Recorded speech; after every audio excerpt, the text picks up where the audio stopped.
नमस्कार दोस्तों, स्वागत है हमारे यूट्यूब चैनल समृद्धि में। दोस्तों, आज मैं आप लोगों को पौष मास कृष्ण पक्ष में पड़ने वाली एकादशी के बारे में बात करूंगी कि एकादशी का व्रत कब आप लोग को रहना है, कब पारण करना है। ये सभी बातें मैं आप लोग को बताऊंगी। क्या पूजा विधि है, कब शुभ मुहूर्त है और क्या क्या सावधानियां रखनी है, क्या आप लोग को खाना है, ये सब बातें बताऊंगी। तो वीडियो को ध्यान से सुनिए। जो लोग एकादशी का व्रत रहते हैं उन लोगों को कोटि कोटि प्रणाम, क्योंकि एकादशी के व्रत रहने वाले कहा जाता है कि समस्त पापों का उनका नाश भी होता है और एक उत्तम जीवन की कामना करते हुए वो लोग ये व्रत रहते हैं। देखिए, सबसे पहले उसके महत्व को समझिए कि एकादशी का व्रत का महत्व क्या होता है। देखिए, एकादशी का हर व्रत आप लोग पति और संतान के लिए करते हैं, चाहे कोई भी एक व्रत बनाया गया हो, जितिया हो या फिर से छठ पूजा हो या फिर से चौथ का व्रत हो, कोई भी हो, पति और संतान के लिए ही व्रतें होती हैं। लेकिन एकादशी मात्र ऐसा व्रत है जो कि खुद के जीवन के लिए कहा जाता है कि खुद को पूर्व जन्म या इस जन्म के पापों को नष्ट करके मरणोपरांत वैकुंठ धाम को प्राप्त करने के लिए ये व्रत किया जाता है। ये व्रत सभी व्रतों में सबसे पवित्र माना जाता है।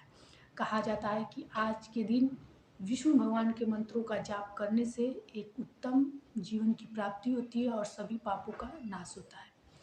देखिए, जिनके घर पे विष्णु शालिग्राम लड्डू गोपाल हैं, आज के दिन वो भी पूजा व्रत कर सकते हैं। जिनके घर नहीं है वो भी पूजा व्रत कर सकते हैं। न भी यदि आप लोग पूजा व्रत करते हैं तो कहा जाता है कि एकादशी के दिन चावल खाने से आप लोग के सारे पूजा पाठ नष्ट हो जाते हैं, चाहे किसी भी देवी देवता की आप लोग पूजा करें। आज का व्रत सभी व्रतों में महान कहा जाता है, सभी व्रतों में बड़ा कहा जाता है। कहा जाता है कि यदि आप लोग कोई भी व्रत नहीं रहती हैं, जो भी अब व्रत रहती हूँ, कोई भी व्रत न रह, पूजा ना करें और यदि महीने में 2 दिन एकादशी का व्रत रह जाए तो निश्चित रूप से आपको सभी पूजा पाठ का फल मिलता है। कहा जाता है कि हमारे शास्त्र में है और हम लोग जानते भी हैं कि साल में 24 एकादशियाँ पड़ती हैं और जिस वर्ष 2 मास लग जाता है उस साल 26 एकादशियाँ पड़ जाती हैं। तो कुछ लोग होते हैं जो गिने चुने, यानी कि कुछ विशेष एकादशियाँ हैं जिनका व्रत रखते हैं, जैसे कि निर्जला एकादशी, देवशयनी एकादशी, देवोत्थानी एकादशी। तो जितने का लोग संकल्प लेते हैं उतनी एकादशियों का व्रत रहते हैं। एक बात आप अपने मन में बैठा लीजिए कि एकादशी के व्रत इतना पवित्र कोई व्रत नहीं है, क्योंकि आज के दिन देवी देवताओं का व्रत रहता है। ऐसे में आप किसी भी देवी देवता को अन्न का भोग नहीं लगाइए, क्योंकि इससे उनकी व्रत की त्रुटि मानी जाती है। तो चलिए बताती हूँ कि आप लोग को इस बार एकादशी का व्रत, पौष मास कृष्ण पक्ष की एकादशी का व्रत आप लोग को किस दिन रहना है, कब प्रारंभ हो रहा है, कब से कब तक आप लोग को पारण कर लेना है। देखिए दोस्तों, इस बार रविवार के दिन रात्र में 12:41 यानी 7 तारीख को 12:41 पे एकादशी तिथि प्रारंभ होगी और 8 तारीख दिन सोमवार को 10:41 पे रात्रि में समाप्त होगी। ऐसे में आपको द्वादशी तिथि को स्पर्श करते हुए उदयकालीन तिथि प्राप्त हो रही है 8 तारीख को एकादशी की। तो बिना संशय किए हुए दोस्तों, समृद्धि चूंकि आप लोग को शुद्ध सात्विक जानकारी देती है और पंचांग से देख करके आप लोग को तिथियों की जानकारी देती हूँ, तो इसलिए आप लोग बिना संशय किए हुए 8 तारीख यानी इस दिन सोमवार को एकादशी का व्रत रखेंगे। ऐसे में आप लोग को 10वीं तिथि का जो नियम होता है वो रविवार के दिन से ही पूर्ण करना पड़ेगा। एकादशी एक ऐसा व्रत है जो 3 दिनों का नियम ब्रह्मचर्य का पालन करते हुए शुद्ध शाकाहारी भोजन किया जाता है और 3 दिन का इसमें नियम होता है। पारण का भी आप लोग जान लीजिए कि अगले दिन मंगलवार के दिन इसमें पारण करना है। सुबह 7:15 से 9:20 तक आप लोग को पारण कर लेना है। अब चलिए संपूर्ण नियम जान लीजिए कि 10वीं से द्वादशी तिथि के दिन तक आप लोग को कब क्या क्या करना है। देखिए, एकादशी के व्रत में सूर्यास्त से पहले 10वीं तिथि को भोजन कर लेना चाहिए, यानी कि आप लोग को रविवार के दिन शाम को आप लोग को प्रदोष काल के बाद भोजन कर लेनी है। भोजन में मूली, मसूर, बैगन, पालक और चावल नहीं रहना चाहिए, सरसों का तेल भी नहीं रहना चाहिए। शुद्ध शाकाहारी भोजन करना चाहिए। और आज के दिन महिलाएं बाल वगैरह धुल लें। ब्रह्मचर्य का पालन करते हुए शुद्ध शाकाहारी, जैसे कि जो भी लोग लहसुन प्याज वगैरह जो भी खाए हैं, उसके बाद से बाल वगैरह धुल के सूर्यास्त से पहले भोजन करिए। सूर्यास्त के बाद आप लोग चाहें तो फल खा सकते हैं, दूध पी सकते हैं, ये सब आप कर सकते हैं, खाना नहीं खा सकते हैं। अगले दिन 8 तारीख यानी मंगलवार को ब्रह्म मुहूर्त में उठ करके सबसे पहले गंगा जल डाल के स्नान कीजिए। स्नान करने के तत्पश्चात लड्डू गोपाल को पंचामृत से स्नान कराएं। अब यहाँ कुछ लोग कहते हैं कि जैसे मेरे घर लड्डू गोपाल शालिग्राम नहीं है तो हम क्या करें, तो देखिए विष्णु भगवान की प्रतिमा जरूर होगी।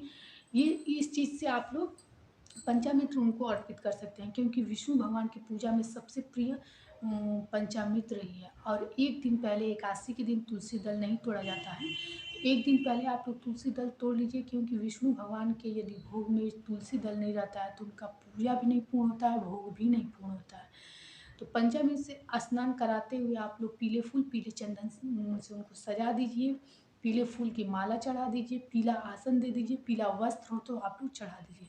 देखिए वस्त्र चढ़ाने के लिए आप लोग जैसे बार बार इतना बड़ा वस्त्र आप लोग नहीं चढ़ा सकते हैं, तो थोड़ा सा पीला कपड़ा ही चढ़ा सकती हैं आप लोग, लेकिन जरूर चढ़ाइए एकादशी पर, क्योंकि इतना बड़ा व्रत रखी हूँ तो व्रत का संपूर्ण फल पाने के लिए आप लोग को सारे नियम करेंगे तो और अच्छा होगा। इसके बाद से आप लोग को पूरे दिन फलाहार का सेवन करना है, और जानते हैं कि इसमें भोजन नहीं करना रहता है इस व्रत में, और फल का ही भोग विष्णु भगवान को भी लगाया जाता है। इसके बाद से द्वादशी तिथि यानी अगले दिन सुबह उठ करके आप लोग सबसे पहले दान की सामग्री निकाली जाती है।